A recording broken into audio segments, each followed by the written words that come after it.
Ladies and gentlemen, boys and girls, welcome back to the Raw Prospect Podcast, episode 170. Today, we're going to be doing our U.S. Open draft, where we pick players from the tier list. I have it in front of me, but joining me, as always, from Austin, Texas, the Stat King himself, Mr. Michael Ween. How are you doing? Another major championship week. This time, the nation's national championship of golf. That's what they call it. It's the U.S. Open, which is being played at LA Country Club.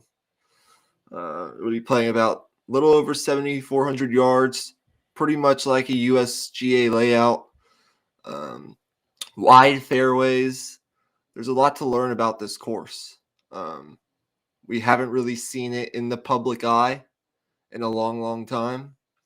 The last time I believe a big event was held at this course, it was the 2012 Pac-12 Championship for college golf. And, this doesn't really play a huge factor because the course has changed since then. But Max Homa holds the course record, which he set at that tournament when he shot a 61. So just keep that in mind. The defending U.S. Open championship from last year, Matt Fitzpatrick. And then the year before that, Jon Rahm. It should be an interesting tournament. The way we're going to do it today, as Emmy goes for his third consecutive major championship winner pick in a row. He's going for the Grand Slam. He's already halfway there. The way this is going to work is from the FanDuel tiers. Let's give credit to FanDuel first and foremost for providing these tiers for us to use on this podcast. We have tier 1, we have tier 2, we have tier 3, we have tier 4, and we have tier 5. We will go through the tiers. Since Emmy has been the king of this, he will get the first pick, but it will be a snake draft. So he'll get the first pick, then I'll get the next 2 picks from tier 1 and tier 2, and then so forth from there. Y'all get the deal. We've done this before. But there's one catch at the end where we're each going to get a bonus pick, or what we're calling a Raw Prospect Power Play, I believe, where we can pick any player left at the very end once we each picked our 5 players that's left from the 5 tiers. But there will be 10 subtracted because we've each picked 5. And that will be like our bonus pick, the most interesting pick of the entire podcast. And then at the end of the episode, I want to talk a little bit about the PGA Live DP World Tour merger, just because that's huge news in golf. And I think we'd be, I don't know what the right word is, but we need to talk about it. It would be weird to acknowledge it and do a golf podcast. We'd be wrong not to at least acknowledge it on this podcast because it was like the biggest news of last week in sports. So, with all that being said, let's get started. The floor is yours, Emmy. You have the first pick from tier number 1. Well, the first pick is always the most interesting because you got the whole board in front of you, obviously. But my pick is going to be Viktor Hovland.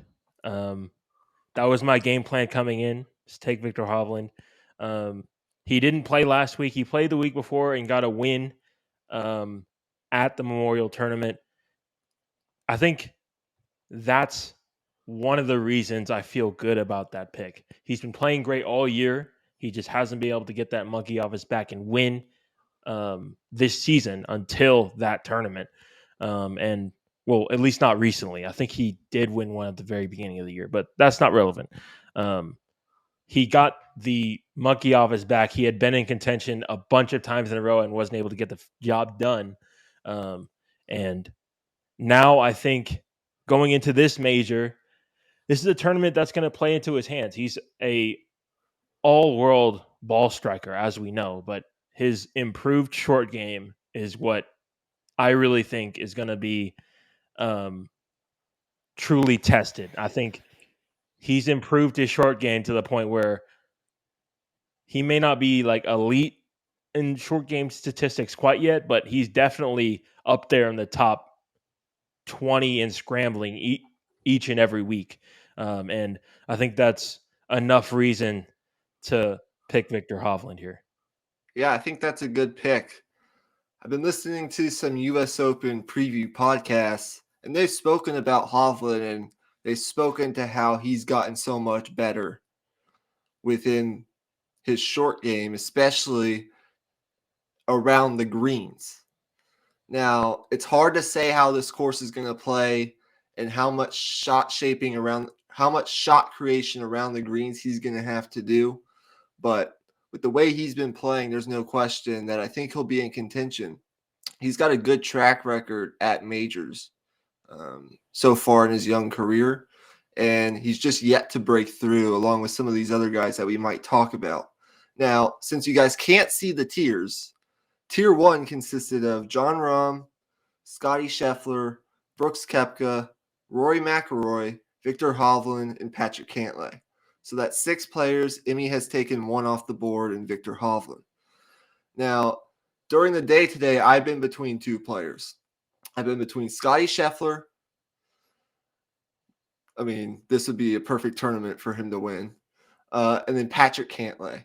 And the reason I've been between those 2 players is because I believe even though Scheffler has struggled with the putter a little bit over the past couple months for whatever reason, dating back to the PGA, his tee to green game is so good. He gains over 10 strokes tee to green. He's first in that category this season. He's so good that he makes up for his lack of putting the past couple of weeks or tournaments, and he still hasn't finished outside the top 12 since last October.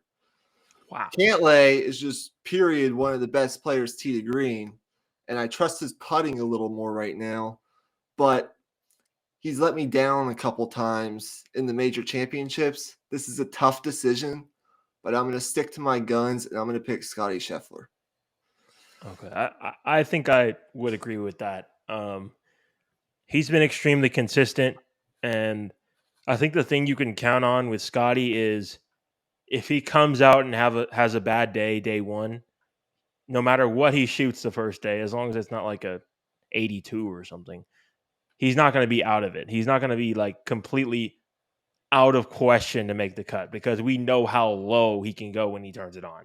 So even if he does, struggle with the putter the first day, he's able to grind out good scores. And I think in a U.S. Open, that's always what's so important. It's always the mental game. That's extremely important. Okay, now for Tier 2. Oh, man. Okay. My pick again because it's a snake draft. Right, sorry. So Tier 2 is going to be Xander Schauffele, Collin Morikawa, Jordan Spieth, Cam Smith, Max Homa, and Matt Fitzpatrick, who is last year's U.S. Open champion, looking to defend his title. Max Homa, as we mentioned at the beginning of the podcast, holds the course record at LA Country Club. But his track record in majors to this point has been not very good, to be kind. I think the best player in this tier, and he's proven it in the major championships, he just hasn't won, sort of like what we talked about with Victor Hovland, is Xander Schauffele. I'm a little bit shaky on Morikawa because of the back spasms and his health lately, even though he's a California kid and he plays well at these California courses. And he's won major championships before. I think Spieth's game sets up to play really well at this course. Big fairways, a lot of shot creativity. He's been playing really well lately. I'm between Schauffele and Spieth. Cam Smith wouldn't be a bad pick either, I don't think. But I'm going to go Xander Schauffele. Okay. I believe I picked him last time for the PGA. He's someone who, I said it last time we did this, he's just so solid. Every part of his game is just so solid. There's no glaring weakness. I feel like that's pretty rare, and I feel like it's extremely rare to just see him make mistakes. He's just so steady out there. Okay, for my picks, for tier two, I'm gonna go with Cam Smith. Good I pick. know you mentioned his name. He was a guy that I was looking at, and I was actually just kind of hoping you wouldn't take him. Um, when his putter is hot, he's incredibly tough to beat. And on a course like this, from what I've heard, obviously huge fairways. Um, if a lot of people are going to be hitting the fairways, the differentiator is going to be the putting. Because if all of these tour guys, I mean, they're all world class players. Obviously, they're all hitting fairways. They're going to be hitting greens for the most part as well. So the differentiator really is going to be who makes the putts, and also when you do miss the green, are you able to make up and down? And Cam Smith is arguably the best in the world at that. Okay. What about tier three? Tier three. Oh man, I'm kind of stuck between Wyndham Clark, who won, uh, I believe it was 3 or 4 weeks ago, his first PGA Tour win, That's tier and four. oh, is it? Oh shoot! Tier three I'm starts sorry, with sorry. Tier DeChambeau. three, I'm gonna take Okay. Tommy Fleetwood. Sorry. Okay. Fair Tommy enough. Fleetwood just lost in a playoff last week at the Canadian Open, obviously on that crazy 72-foot putt. But when Tommy Fleetwood is on, his ball striking is just incredible. And it seemed like he found something with the putter last week. And a lot of times when these streaky putters find something, it stretches out for about a month because Tommy Fleetwood is about as streaky as it gets. We've seen in years past him go for a round of 63 in a U.S. Open. He can go low and just take it deep. He doesn't have a problem taking it deep.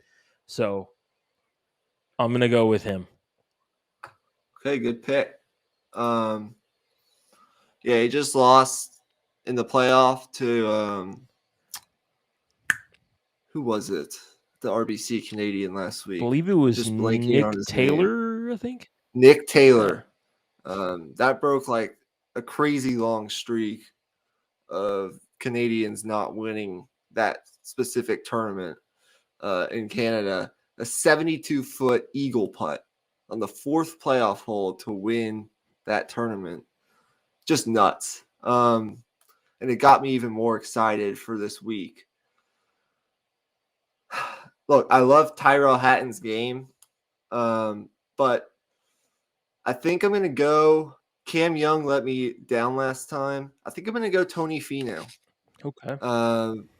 Look, he's disappointed at majors before. This could come back to bite me in the ass, but sometimes there's a gut feeling.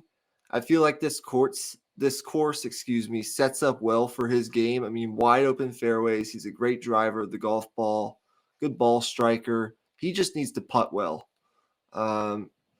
It's a little bit of a gut feeling pick. Again, hasn't necessarily performed at the majors particularly well, but this course is sort of an unknown. And I think Finau is going to be in contention even if he doesn't win.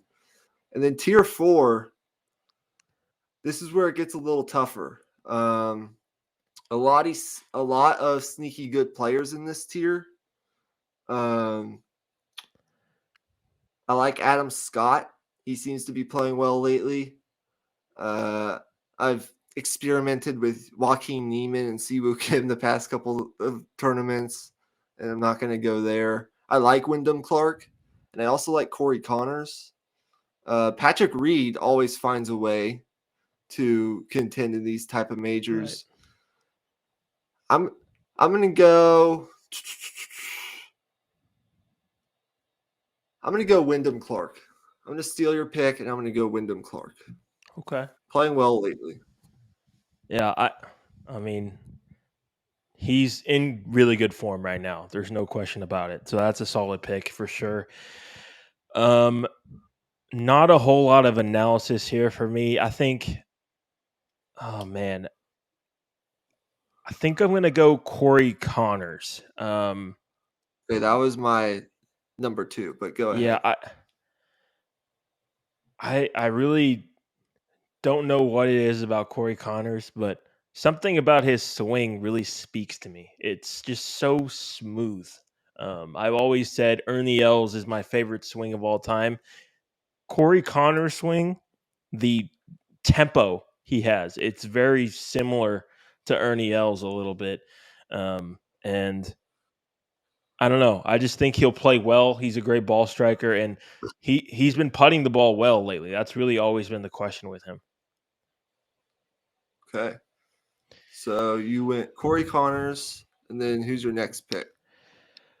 My Your next final pick. pick is gonna be. I think I'm gonna go with Denny McCarthy. Damn That's it. tough. That's tough.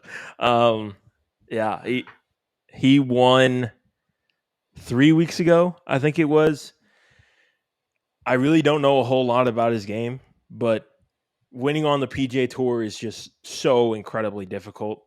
And the confidence that you get from knowing you can go out and win a tournament, um, I think it's going to bode well for him this week. Okay, I like that pick. That's who I wanted. That's okay.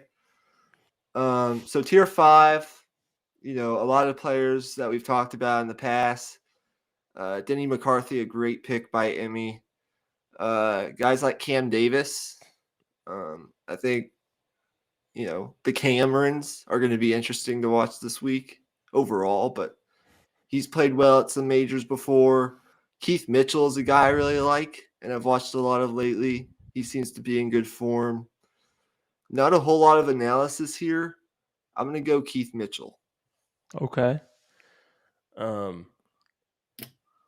Yeah, Keith Mitchell seems like out of all the guys on tour, he seems like a fun guy to just play golf with. I don't know. He seems like a cool dude. I don't know what it is about him. Anyways, who are you going to go with for tier 5? That was tier 5. So Tier now, 6. Sorry. Wow. so now we get to our power pick. And this pick can be any player left on the board, tiers 1 through 5. You can't go into tier 6, not that you would want to do that. But tiers 1 through 5, any player. I'm assuming that both of our picks will be from either tiers 1, 2, or 3. That's just what I'm assuming. So I look at the board again to remind you. I have Scotty Scheffler, Xander Schauffele, Tony Finau, Wyndham Clark, and Keith Mitchell. Emmy has Victor Hovland, Cam Smith, Corey Connors, Denny McCarthy, and Tommy Fleetwood. Okay.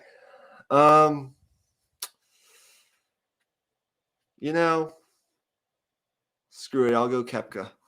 Okay. Good pick. I mean, we were kind of. I mean, I figured one of us would take him with the power play since we skipped on him on the tier 1. But for me, I'm gonna go with a risky play. We've talked about this guy off the podcast about how up and down he is. I'm gonna go with Rory McIlroy. Okay. I like I that. think you really don't know which Rory McIlroy you're gonna get round to round, but if he can just grind out like an even par round 1, I'll feel confident because if you look at Rory McIlroy's track record in the majors, round 1 and round 2 are awful for him. So if he can just survive, I know he'll play well round 3 and hopefully round 4. Sometimes he's a little bit shaky around 4 as well, but Oh man, I just have a weird feeling. It would just be he's played well lately for the most part. Obviously, he had that rough final round at the Memorial Tournament, but man, when he's on, he's just I mean, he's Rory McIlroy, one of the best players of all time. Right. Okay, so to recap, Emmy Nixon, Victor Hovland as he pursues his third consecutive correct major championship pick. Victor Hovland, Cameron Smith, Tommy Fleetwood, Corey Connors, Denny McCarthy, and his power play pick, Rory McIlroy. For me, I have Scotty Scheffler, Xander Schauffele, Tony Finau, Wyndham Clark, Keith Mitchell, and Brooks Koepka, who, if he wins this week, would join Jack and Tiger as the only guys in golf history to have 3 PGAs and 3 U.S. Opens under their belt. Wow. So that's going to do it for our player pool draft. Now, anything else you want to say with regards to the tournament and what you expect to see before we wrap up this episode by talking about the PGA Live DP World Tour merger? Well, I expect to see, typical US Open type of stuff. Firm fairways, fast greens, tough conditions. That's what you want in a US Open. It's one of the most unique tournaments in golf because it's meant to be the toughest test in golf. So, it would just feel wrong if it ended up being some dude at 15 under or something. I want it to play tough. I want to see these guys tested.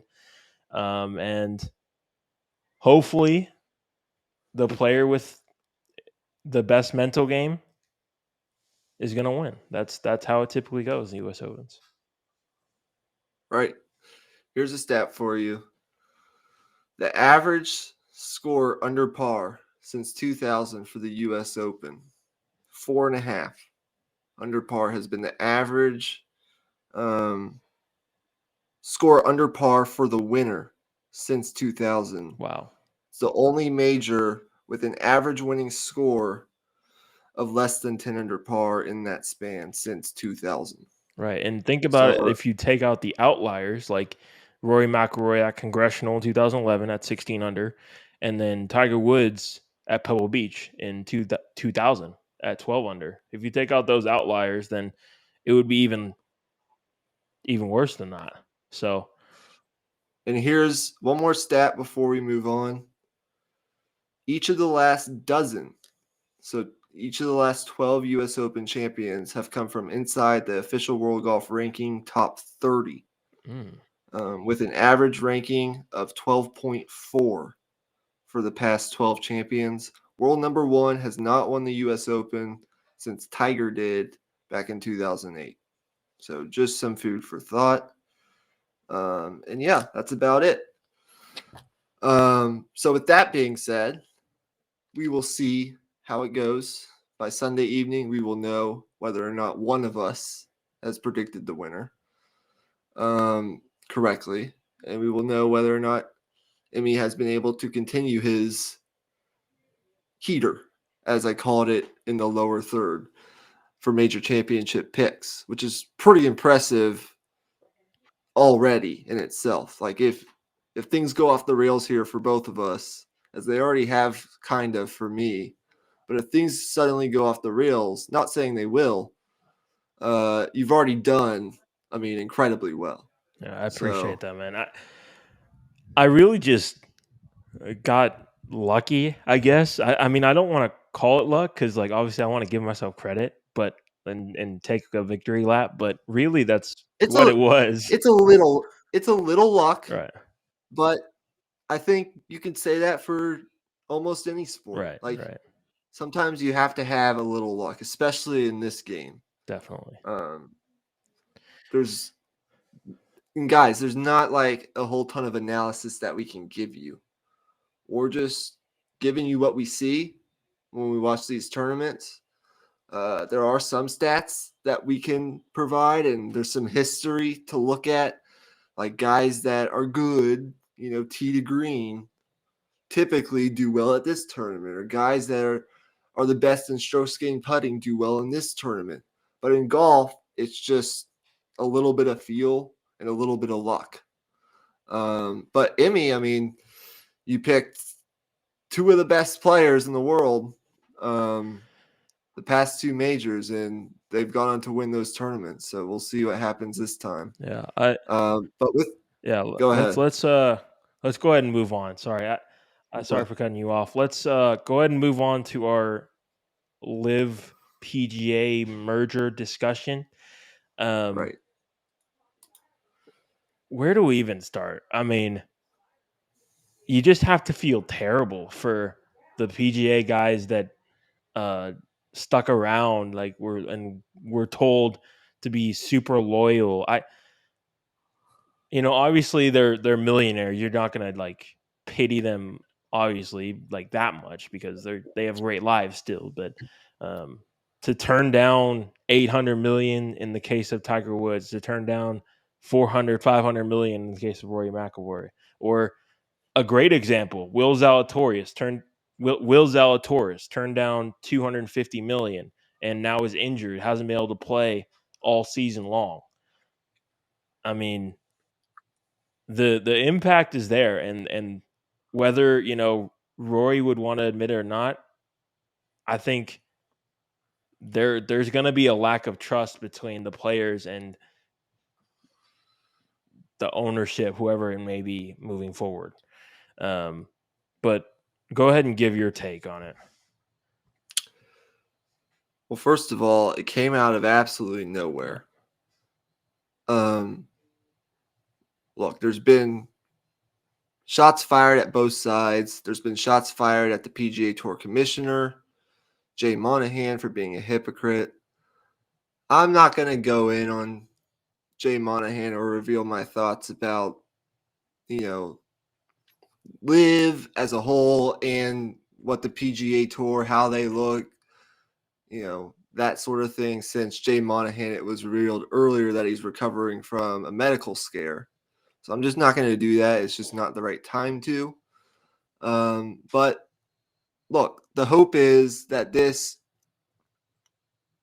is good for golf. It's going to bring unity. And at the end of the day, what I think is the PGA wants its stars back on their stage. And I think I don't know all the details. I'm not going to even claim to know half the details. But I think at some point, at the end of this season, those players that went to Live will be eligible to reapply for eligibility on the PGA Tour. But golf now becomes a world entity, which I think is good for its popularity. I think it's good for growing the game of golf.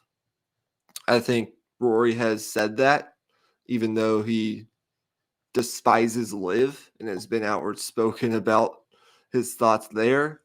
But he even said he thinks he might not actually believe it, but I think when Rory speaks, you listen, and the hope is among the players, whether they like it or not, that this, at the end of the day, will be good for golf instead of having a gray cloud constantly hang over golf as sort of this like distracting aura of this rivalry and dividedness of golf that existed for a year and a half with Live and PGA. Although you could also make the argument that rivalry was good for golf. Right. I still think, though, that even if the Live players rejoin the PGA Tour, there's still going to be some animosity there. Absolutely. Which I still think could be good. So I think overall for the game of golf, excluding everything else, which in the grand scheme of things is hard to do when you really look into the situation, but just talking about the game of golf and what it does for the game globally, I think it'll be good. And that's all I can really say because I don't know much of the details and I can't really speak much beyond that. But I think it was good to at least acknowledge it on a golf podcast. Yeah, I think It's good for the game. There's no question about it. And I think with golf moving into a post Tiger Woods era, that's where we're going. It's got to be united. That's just the bottom line. With the rivalry, it just wasn't going to work. And one of the first things I thought about when this merger came out was the Ryder Cup. Guys like Ian Poulter, Lee Westwood, those guys are going to be eligible to be captain for the Ryder Cup once again. And, you know, obviously they're on the Europe side and blah, blah, blah, but it would just feel weird for those type of Ryder Cup legends to not be captain at some point, especially Ian Poulter and Sergio Garcia. Those two guys, I mean, if you look at their Ryder Cup resume, it's pretty dang good. It's as good as any in history. So it's great for the game. There's so much you can get into in terms of speculation. The only thing I'll say is my theory is that there's something that the PGA Tour didn't want to be made public. I think with the lawsuits going down, there was going to be eventually some inside stuff about the PGA Tour aired out that maybe they didn't want to be. And I think that may have been the incentive for them to come to the table and negotiate. Because at the end of the day, one of the first things we said when we saw people going to Live Golf was everyone has a number, including the PGA Tour, apparently. So, right. And look, there had to be something because as fast as this happened, right. or as fast as it seemed to come together, and look, I think there's an investigation going on as to the merits of this merger. And I don't know if it'll actually end up going through. I still don't know that it's finalized. But yeah, for something like this to come together this quickly, I think you're absolutely right in your suspicion that there had to be something going on behind the scenes that either the PGA or someone did not want out to the public for this to happen. But at the end of the day, money talks. Right. And that's that at the end of the day, I think won everyone over. So with all that being said, I guess that can wrap things up for this episode 171 of the Raw Prospect Podcast. Again, check out us on social media.